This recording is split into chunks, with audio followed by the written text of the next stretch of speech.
Right, welcome to the ride. I've had to pull over because I've got something funky going on in the handlebars. They've got a bit tight to the right side, but yeah, let's get on the bike and have a look.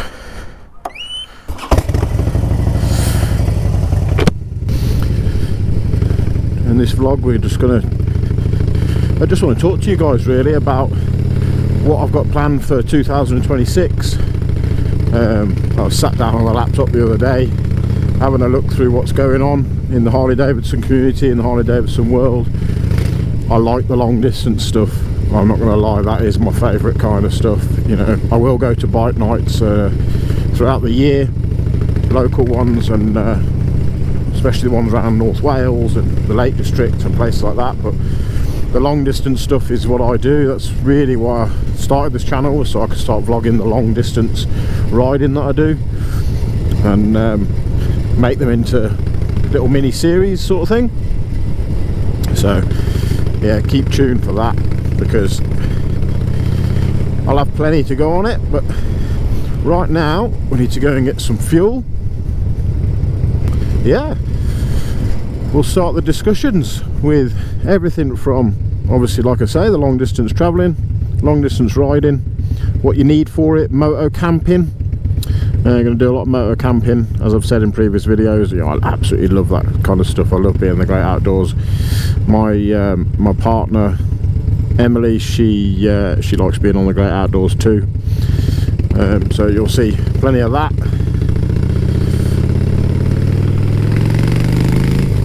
Do you know what? I've had a really cool year in terms of bike stuff, all things bike. The rest of my life's been pretty shit in places, and like everybody, I've had some pretty bad or some rough times, some challenging times. But do you know what? That doesn't define who you are as a person, does it? You know, it's how you bounce back from those defeats. So I used all my my trips on my bike, and you know, the things that I've been doing in terms of holiday, family stuff. You know, I've got two teenage children.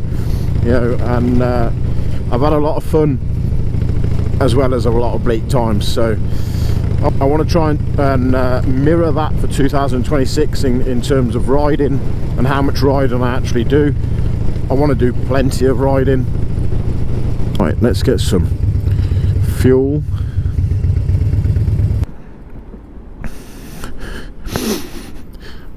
I know in the US you guys don't have high octane fuel, but our standard is 95 and our Supreme is 97, which makes your fuel look pretty crap, right?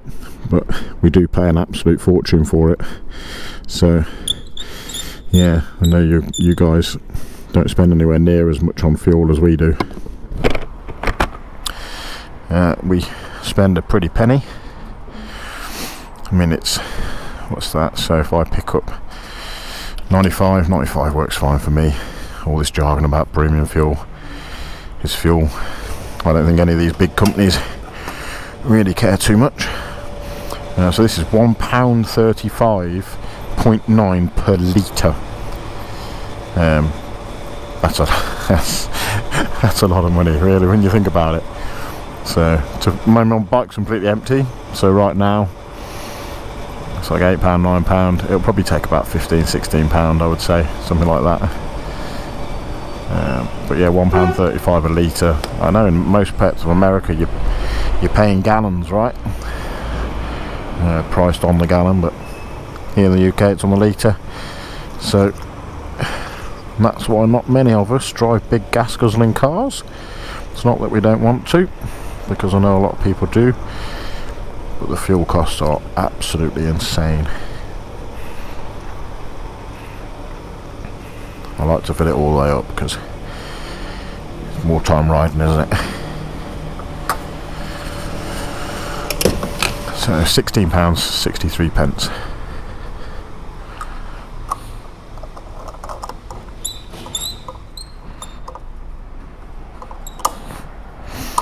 Right, let's go and pay.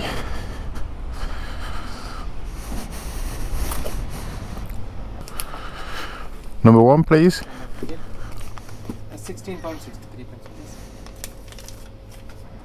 Thank you. Oops, sorry.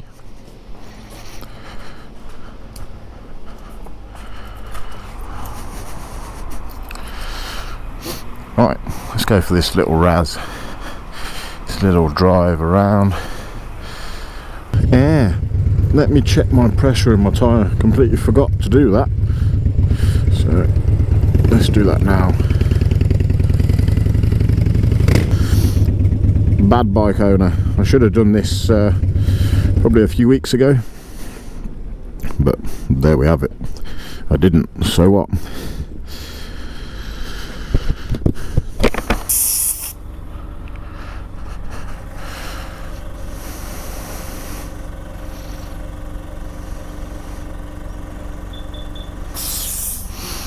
Well,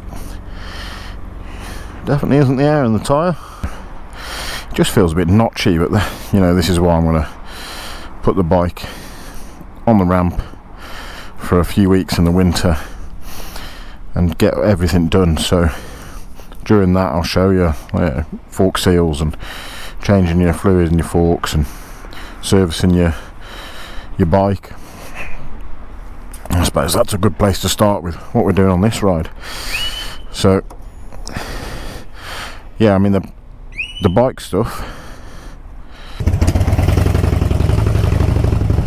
almost full tank, that's what we like. Right, let's get on with the ride.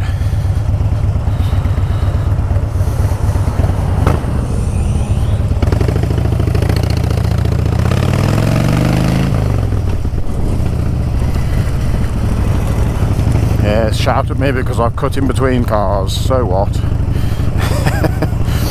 You have to ride a particular way wherever you are in the world, and yeah, that guy let me out, so I'll go right in the gap. I'll find the gap and then I'll move forward. It's progressive riding. Best way to ride your motorcycle, especially in the UK.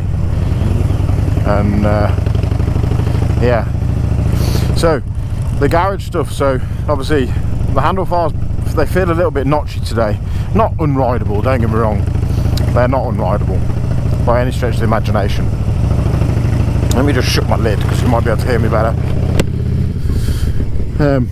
Yeah, so they don't feel unrideable, don't get me wrong. Yeah, but there is a bit of a notch in them.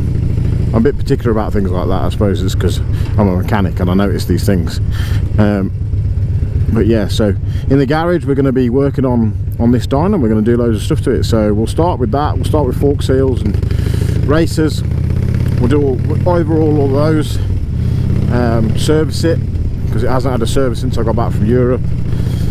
So it's been about 4,000 miles since its last service. On these twin cam engines I will change oil regularly. For the cost of an oil filter is about £8 for an S&S oil filter, and it's 48 quid for a 4 litre bottle of oil. I use Hog Parts online and then Urban Rider as well at the minute, but I'll keep looking around. I always look to shop elsewhere and review things and see what works best for me and my budget and whatever else. So we'll do servicing, going to refurb the wheels, all that sort of good stuff. In fact, I'm probably going to end up changing them, but I want basically this bike to feel a bit more at home with long distance. Don't get me wrong, it is a cracking bike exactly as it is. I mean, I ripped around 10 countries in 10 days, all around Europe for Harley Davidson Bike Week in Fakham in Austria, and this bike did not skip a beat. I mean, granted, it didn't start when I was underneath a 5G mast in France, and I wasn't aware of that problem. So keyless entry bikes, if anybody's ever wondering why a bike's not starting, if you're anywhere near a mast, that's why. So they're a bit funky. Right. That's alright, we'll wait for you, mate, don't worry. And it wouldn't start, and this old German guy came over to me. He says, oh, I have the same problem with my dyno next to 5G masts. I said, really? He says, yeah. And it turns out that it was the 5G mast. So he put his car, or his big truck, his Hilux truck in front of my bike, and it started. Mad. Absolutely blew my mind. But yeah, so if you're ever near a mast, your bike not might start, so you might have to roll it down the street. Nothing wrong with the bike, it's just the way it is. I guess it's interference in the frequency from the fob. What else are we going to be doing? So obviously I'm going to break down as much of the work on the dyno into how-tos as I can, because I'm aware that not everybody is a mechanic, not everybody really knows what they're doing, but I'm also aware that riding a Harley Davidson, and part of this community is that you repair and maintain your own bike. So if I can help in any shape, way or form with that, then I absolutely will. Brilliant. Now, Harley Davidson Bike Week has been moved now till the second week of September. I say moved, it was always plotted there, the 8th to the 13th in Fackhamsee in Austria. As where this year just gone, it was the very end of August through the first week of September, which I thought was, for obvious reasons, weather being one of them, would be a better option, but you know, we'll go with the 8th to the 13th. Just currently looking at accommodation. There's lots of different options. If you are going to take the plunge and ride over there or fly over there, then accommodation round Fackhamsee, the lake itself, is pretty expensive. So look around Valash and Velden and Worthersea, because those places will give you extra bang for your buck. But you can do motor camping. That's going to be in the new year and spring, definitely. You'll see quite a lot of that.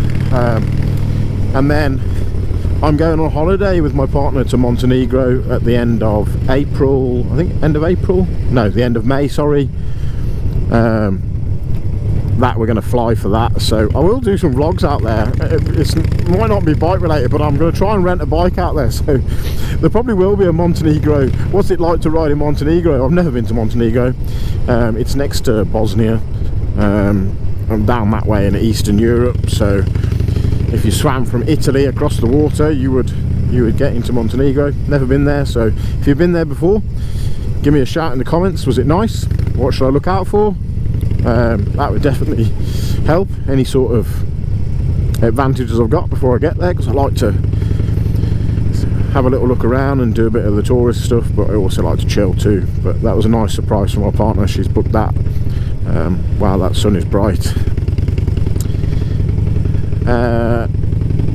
So when we come back from there, we're looking at Portugal, so the Hog Bike Week in Portugal, in Lisbon. So that's on the agenda. Right now as it stands, that's on the agenda, that's the plan, because that will be an absolutely kick-ass week. If I can get my bike into exactly the position I want for, you know, a 3,500 mile round trip, for that, then I will do that. I will definitely ride on my bike there. If not, I'll fly and then rent a bike, or just be around the bikes. But either way, I'm going to take you guys to Hog Week in Portugal. I want to try and meet up with some people and make some new friends. As daft as that sounds, I don't really have many friends that are into motorbikes, so it'd be good to make some new friends with motorbikes.